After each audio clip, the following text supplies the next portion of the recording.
Jeff Bezos, congratulations. You're the Monopoly game winner. You and a handful of other folks.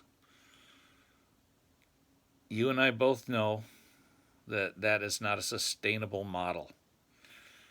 Amazon is exerting so much pressure on the people of the United States of America and weakening our blessed and beautiful democracy.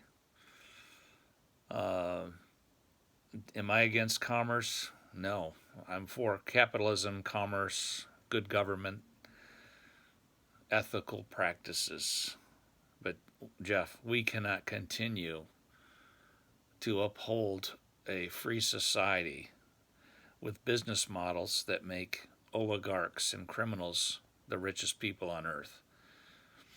So give me a call. Get with me. I've got a plan.